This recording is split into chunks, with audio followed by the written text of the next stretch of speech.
Alright, thanks everyone for coming. Sticking through me with that Haribo debacle there. So yeah, my name's Daryl Porter. I'm a senior WebOps engineer here. And I'm the ops guys that Andy's referring to from his presentation.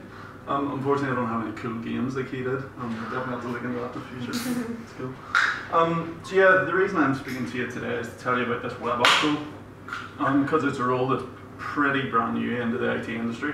In Kainos we call it WebOps. Different companies call it different things. DevOps, SysOps, CloudOps. Basically, if you see anything with ops at the end, it's probably talking about what we call WebOps in Kainos. And the reason I'm talking about this is because it is brand new and you might not have heard of it yet. So it might be a role that you might consider a career in, and it might be something that you're really interested in but you just don't know it yet. So that's the whole point I'm here. Before we jump in, a quick bit about me. I came through the CIT pathway in Queens. And I picked CIT because I was more interested in infrastructure and it was slightly more targeted towards that. But at the same time, I hadn't experienced development through any parts of school or anything, so I wanted to get experience for that too.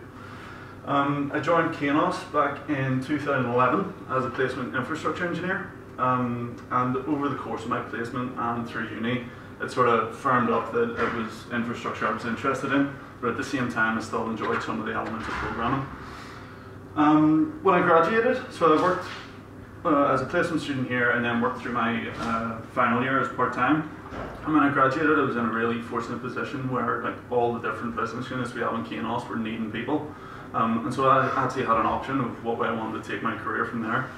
I could have joined our Evolve product, which is a healthcare product, and at the time was mainly focused on Windows Server administration. I could have joined our Smart product team, which is a testing tool, and that was a Linux infrastructure based on Amazon's web services. Or I could have joined our Enterprise business unit, which focuses on a whole load of different customers across all those different technologies I've already mentioned, and a whole lot more. But what I chose was to join our Government Digital business unit as a trainee WebOps engineer. And I'm hoping that over the course of this talk you'll sort of understand why I made that decision and why I think it was the right one to make at the time. So, the internet's industrial revolution. So that's quite a big statement to make, but it's not an exaggeration. So the industrial revolution marked a major turning point in history that saw how virtually everything was produced and manufactured. The introduction of new tools, processes and technologies left behind it a redundant workforce who needed to retrain in order to fulfill new, redefined roles. And that's the exact same thing that's happening on the internet today. The demand for services, applications, whatever it is on the internet is constantly increasing. Music and video streaming services that have only appeared over the past 10 years we now take for granted as part of everyday life. We're forever looking for higher quality, faster access, and increased security. And yes, that is Game of Thrones. And yet we're less tolerant for failure or delays than we ever were before. And so all this means is that the old way of building, designing, deploying and serving content on the internet needed to change. And it's WebOps engineers who are the pioneers of this change. It's WebOps engineers who have the skills and the knowledge in order to build infrastructures to cope with the increasing demands that are placed on the internet today. And that's what makes a WebOps engineer one of the most sought after positions in the industry at the minute. So the whole reason I'm here is to tell you what a WebOps engineer is and what they do. But to paint as clear a picture as possible, it's important to understand what it isn't. So it's not a DevOps engineer. A DevOps engineer isn't a thing. You can't be one. So the term DevOps has been about in the IT industry for a fair while, so it's established and it does have its own meaning. And what it means is that it's a culture, and it's a culture that emphasizes collaboration and communication within a team or organization, and it's a culture that emphasizes and enables the automation of software delivery. Unfortunately, this misconception of calling people DevOps engineers is rife throughout the industry at the minute, and so if you see someone advertising for a DevOps engineer, they're going to be looking for someone with the skills of what we call WebOps engineer. But it's a worrying point because to me it sort of tells that they aren't fully understanding what DevOps is and therefore they're not fully embracing that culture that at Kainos, in my knowledge, we do. What else it isn't? So it's not an infrastructure engineer, or at least not how we used to know it to be.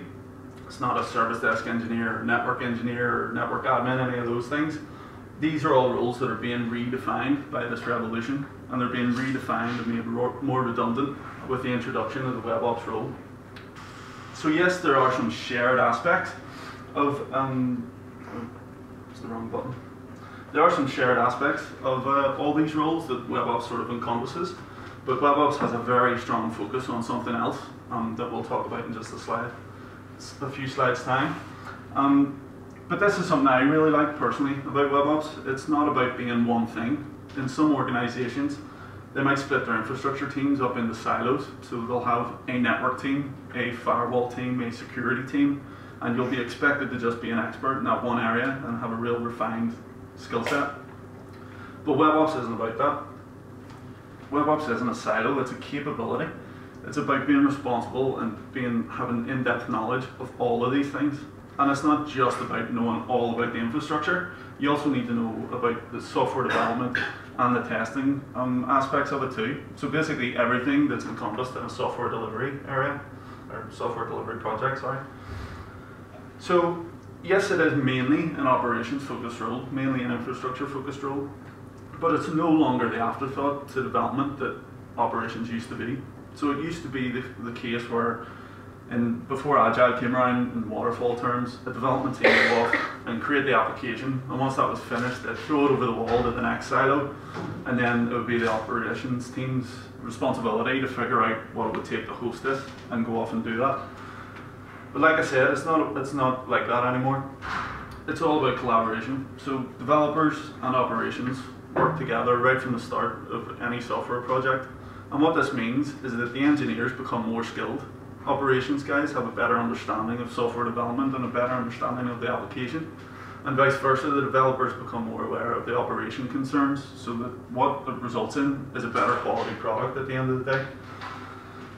And so I mentioned a couple of slides ago that the WebOps engineers have a very strong focus that perhaps those other infrastructure roles don't have. And what that is automation. So automation makes all this revolution possible. It means that instead of one engineer being able to manage or deploy code to one server at a time, they can now do thousands, or tens of thousands, hundreds of thousands, basically whatever your tool set and whatever your design allows you to do. And that's what the main difference is. We automate, and we achieve that through infrastructure as code, using different tools that we'll talk about later. So you might ask, well, okay, it's mainly an operations focused role, and you achieve that through automation, but what is it you actually automate? And this is the short answer: everything. So everything that's involved in the software delivery process needs to be automated so that it can be repeatable, it can happen fast, and just like Andy was saying, it can get your code from a development laptop into production with full confidence that it's work and fit for production in that time. So I've said everything in the software delivery process. Some examples of that might be the orchestration of your infrastructure. So behind the scenes of any application, it's taking an infrastructure to run that. Things like VMs or containers, networks and the subnets that go with that, firewalls, all these sort of things. So you'll be automating the deployment of all those. Things that you used to do manually now have to be done through code. Testing as well, all sorts of testing, whether it be unit testing, penetration testing, load testing. This all becomes part of the pipeline that kicks off automatically whenever you push new code into Git, and it triggers tests so that when it gets to production you have full confidence in it. Scaling's another thing. If your site or service app, whatever it might be, experience spikes in traffic that you weren't accounting for, how's your infrastructure going to automatically scale out in order to cope with that? So now I just want to take a quick jump back in time to when I was graduating and I was picking what role to sort of what way to take my career within Kainos. At that time, the trainee WebOps engineer was the only one that was doing automation by default, so doing all this automation of the full software delivery process. Yes, the other business units did have aspects of that, and they were automating aspects of their infrastructure, but the trainee WebOps was the only one doing it by default. Just a short time down the line now, 3 years, and this is how everyone in Kainos does infrastructure. This is how they're approaching it, to automate by default and automate everything, absolutely everything. And I think that helps emphasize this revolution and the point that we're trying to make here, that this is the future role of infrastructure. One question I get asked a lot at careers fairs or by people in or outside the industry is, well, what's your day-to-day contain? What do you do on a day-to-day basis? And some of these buzzwords are just what some of that is. So up there you see researching. So we use an open source tool set. What open source means is that it's community driven, and what that means is that it's free and that it's constantly changing. So new tools are constantly being released, and existing tools are constantly being updated with new features. So some of your time is spent evaluating all this change in your tool set, so that you can be sure that the tools that we're using and what we're using them for is the most fit for purpose. Designing, obviously a very broad scope word. That can mean designing an entire infrastructure or a smaller component of that, what your database cluster needs to look like, or what your deployment pipeline needs to look like. There's a lot of that. Programming as well, so obviously this is a big part of our job. Because we achieve everything through automation, that needs to be done in code. But it's not coding like you're used to it in uni, so it's not Java or PHP or whatever they're teaching in uni at the minute. We achieve this through specific tools that are built to do what we need them to do, and that's things like Puppet, Ansible, Packer, all these tools that are written to achieve specific goals of what WebOps engineers need. Another one up there is testing, which we've already talked about, all the different sort of types of testing that you need to do, all automated of course. Another thing, deploying, so it comes back to what Andy was saying about how you get that new feature or that new version of your app from your laptop through a series of environments where it's tested and into production in an automated fashion. And troubleshooting, of course, so you have to work closely with the developers, you have to work closely with the test team, with the architects, so that you fully understand both the infrastructure and the application. So if something goes wrong, you're able to efficiently and quickly troubleshoot it. I thought my clicker had packed in there. So another way I thought would be good to illustrate some of the concerns and responsibilities of WebOps engineers is through a series of questions, and this is the first one of them. And these are questions that you might find yourself asking as a trainee WebOps engineer, or indeed you may have found yourself asking already if you've been involved in any part of the software development process. So how would you secure a website against attack? So I'm not expecting you to come up with an answer, because this is obviously a very broad scoped question, and you could go down many different avenues with this one question alone. But if you think about just one aspect, so enable HTTPS or enable SSL on your website, that alone opens up a whole gateway of questions. So what version are you going to use? Is it still safe? How will you know when it's not safe? How are you going to manage your certificates? How are you going to automate the renewal of those certificates? A whole wide range of questions just for this one tiny aspect, which shows you just the scope and depth of the work that goes on in the background. This next one, I only realised when I gave this talk the other day that that icon has nothing to do with the question, so I don't know where I got that from or what I was thinking then. But this is another one, so how do I update a website without users noticing? So when was the last time you were streaming video or streaming music or on social media and an error came up saying, please come back in 10 minutes for just updating the website? The answer is probably going to be never, because users just wouldn't stand for that. And that doesn't happen by magic, or it doesn't happen by chance. It's due to having processes in place in the background that allows you to bring up your new version of the application in one set of infrastructure and phase it across with the existing one so that users don't even notice the difference. How do you scale to cope with traffic spikes? So if you could accurately estimate what the traffic was going to be on your site at any time, then you could make sure your infrastructure was big enough to cope with that. But in reality, any figures you come up with are just going to be best guesses, but they are just that, guesses. And more often than wrong, guesses are wrong, or more often than not, guesses are wrong, which was again proved by, this is fitting really well, as if it was planned. So yeah, but more often than not, your guesses are miles wrong. And has anyone used, or has anyone heard of the Pokemon Go app? Yeah, well, I don't know, that's good. I read a blog just last week that was based on how they came up with figures and how they planned for their launch date, and all about how they estimated what users they thought they'd see. So they went through all their projections and they came up with this figure, X, of how many users they thought would hit their site that day. And they made their infrastructure, they multiplied that by 5 and made their infrastructure so that it would cope with 5 times what they expected to see. So you'd think that's quite a bit of margin for error. So 5 times what you're actually thinking your site's going to see. On launch day, in reality, what they actually saw was 50 times what they had planned for. So it was 10 times more than what their infrastructure could cope with. And so what does that mean? It means the site falls over. It means people can't register, or people who had already registered can't log in again. And so this all means a loss of business. Thankfully though, they were built on Google Cloud, and they had their own dedicated Google Cloud team who were able to scale out that infrastructure once they saw the traffic spiking so much, and they were able to scale it out quickly and minimize the downtime or the interference that caused. How do I monitor that a site is working? So on my last project, we had 350,000 unique data points. And you might ask what a unique data point is. It's basically any one thing in your infrastructure that if something even slightly goes wrong with it, it might have a detrimental effect on your service.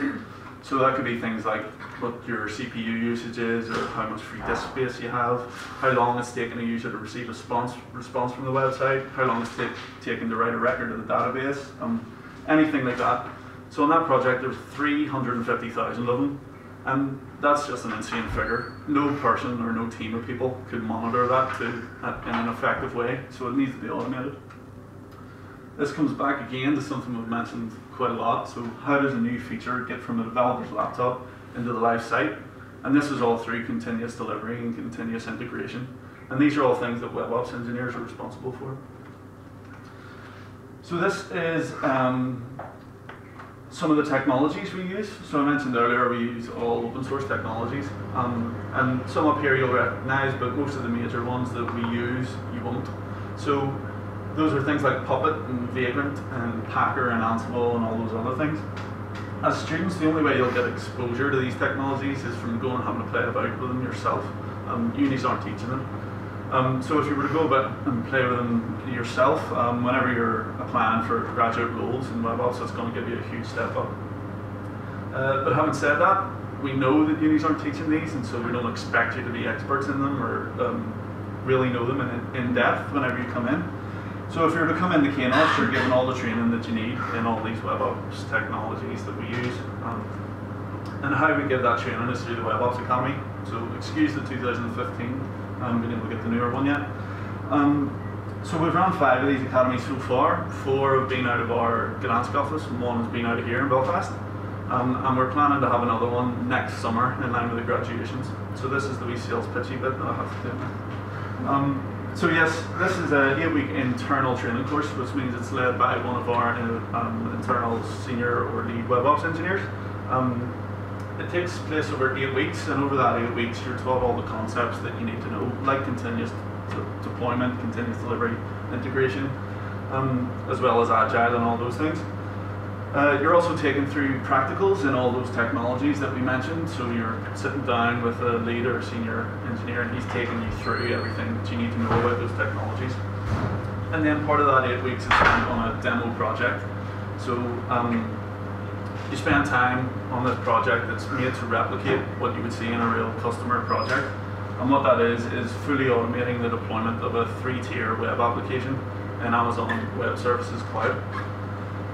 One of the great things about the Academy is the mix of attendees. So last year we had 6 on the Academy, and that was evenly split between graduates who were taking on their first role in the IT industry and between more experienced engineers with 5-10 years experience who were now retraining in this new role, which again emphasizes this whole revolution.